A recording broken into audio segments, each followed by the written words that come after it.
Hello, Tammy Gerges here. How are you today? I hope you're doing well. I've been doing a lot of research about building yourself up, keeping that good internal dialogue, if you will, that kind of stuff. With everything that's going on today, it's hard. My business has suffered. I don't, some of you know, some of you don't know, I have a hair salon at the Sola Salon Suites, and this week has been bad for me. Right now I'm just kind of trying to stay positive, if you will. I just got off the phone with my mom, and she is in assisted living, and she is locked down. It kind of bites, you know. But in my research, okay, so I found 5 ways that you can strengthen your self-esteem. So number 1 is you need to question your negative thoughts. Now, I find that a little bit difficult as I've been, as I've gotten older and I'm becoming more aware of them. I'm starting to catch them a little more. But for the longest time, I was like, what negative thoughts? What are you talking about? That kind of thing. So we all have negative thoughts that we allow to run amok in our minds. So often we blame others and the world around us for those negative thoughts, which is true. But the truth is, we hold the power to change our inner dialogue, no matter what life circumstances we find ourselves in. We do have the power. And I want you all to know that you have the power to change your internal thoughts.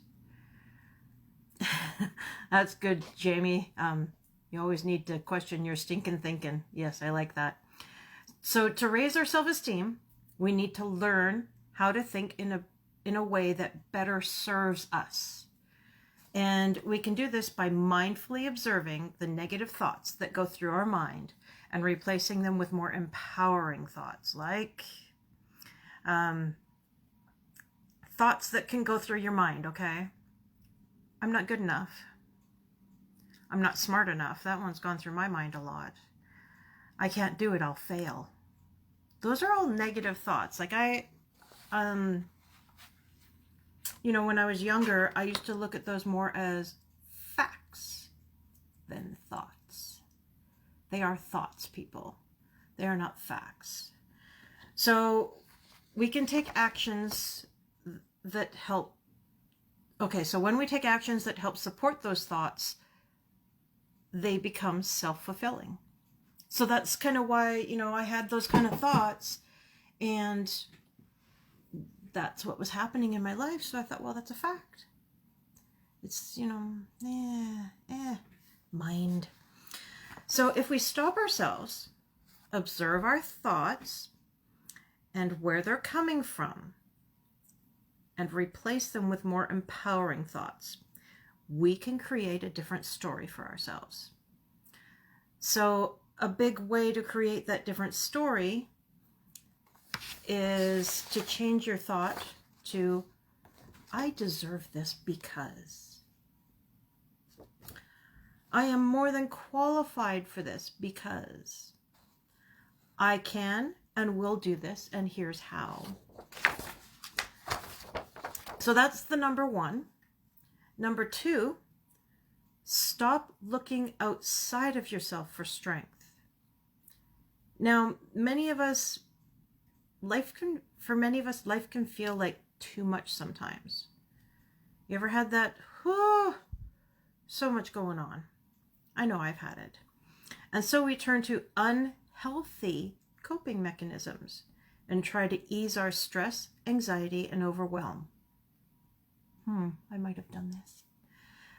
We look to find things like food and alcohol to ease the chaos we feel internally.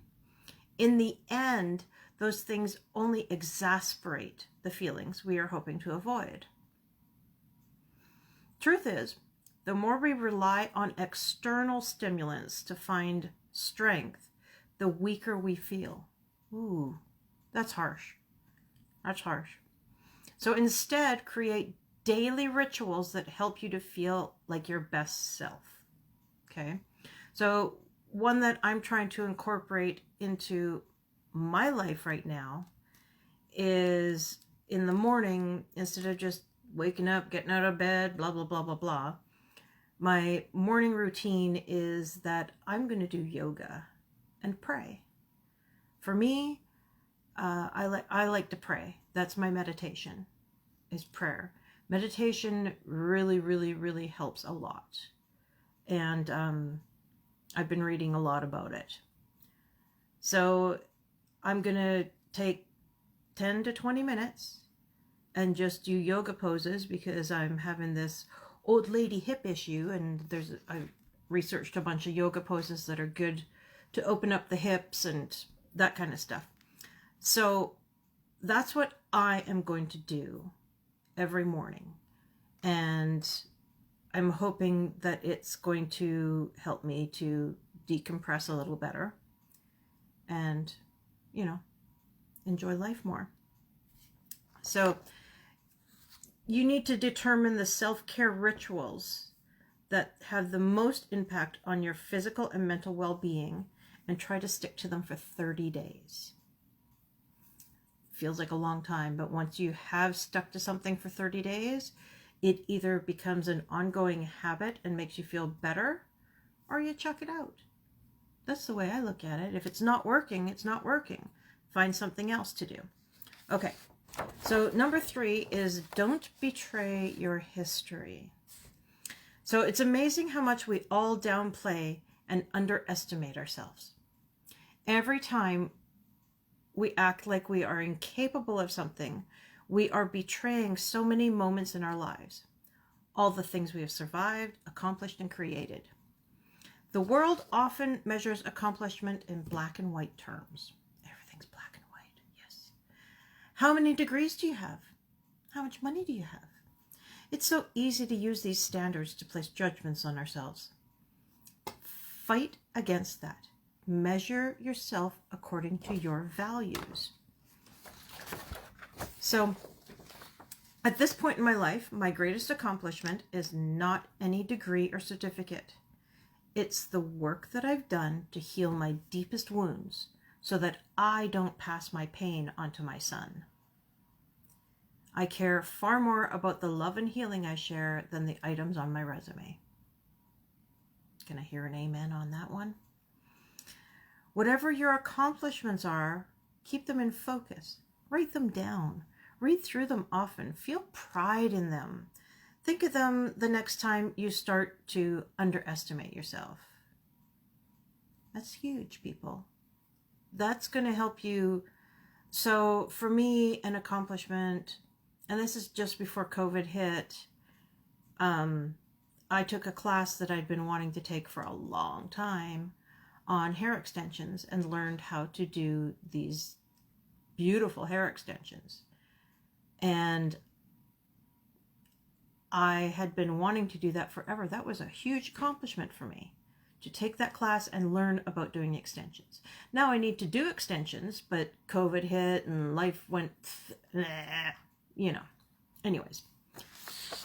So, sorry about that. Kind of got off track there. What am I on here? Number 4. Only seek one approval. Some of us were conditioned at a young age to people please and follow rules, to receive love and acceptance. Being our full authentic self came at a price. So true. We were taught to seek permission, not draw too much attention, and live with certain norms. And so we started trusting the approval of others over our own inner voice. Oh, that's so sad. Work to undo that programming. Take small steps every day that build your trust in yourself. When I became a mother, I received so much unsolicited advice. And there were a few times where I trusted that advice over my innate mother's intuition and ended up deeply regretting it. I vowed to myself I would never trust someone's opinion over my intuition again, and I have not had a regret since. The more trust I place in my own inner voice, and I don't know how many of you are believers or whatever, my inner voice is the Holy Spirit, and you have to learn how to listen for him. But the more I trust my inner voice, the more I trust I feel for myself overall. Listen to your inner voice, your intuition. Think of all the times it has served you well, and think of the consequences each time you betrayed it. The more you learn to trust your inner voice over the approval of others, the more your self-esteem will strengthen. You'll just develop so much more confidence in your own thoughts and your own processes, and just listen to that inner voice. Always. Always. Number 5. This is the final one. Stop wishing you were different. I hear from so many women who say that they have spent their whole lives wishing they were different. Wishing they were like their sister, like their mother, like their aunt, like a Hollywood star, like a friend. They wish they were different from what they were. Wishing they were not as easily affected by the cruelty of the world around them. This is really, for me, this is kind of a sad one. I hear from people who have survived abuse, trauma, dysfunctional families, narcissistic relationships, and more, and they all end up saying similar things. I always wished I wasn't so sensitive. I was told I was the broken one for feeling so much. Ooh. I was told to toughen up, to stop being so high maintenance. I hate that I feel so much. Oh my goodness, these poor... Oh. So my first thought is always, can't you see? You are not the broken one. Imagine if the world was only full of people who did not feel so much. As if insensitivity is the ideal we should all strive for. As if it is okay for people to pass their brokenness onto others and then tell them they're the problem. Own who you are. Heal in the ways you need to heal, but then share your love and perspectives with the world. Fight hard against retreating and hiding away to avoid pain, because the world needs more of your light. And remember that at our core, we are all sensitive beings. Self-esteem is essential to getting what you want out of this short life. Prioritize it. Fight for it. And most of all, never let it rest in anyone else's hands but your own.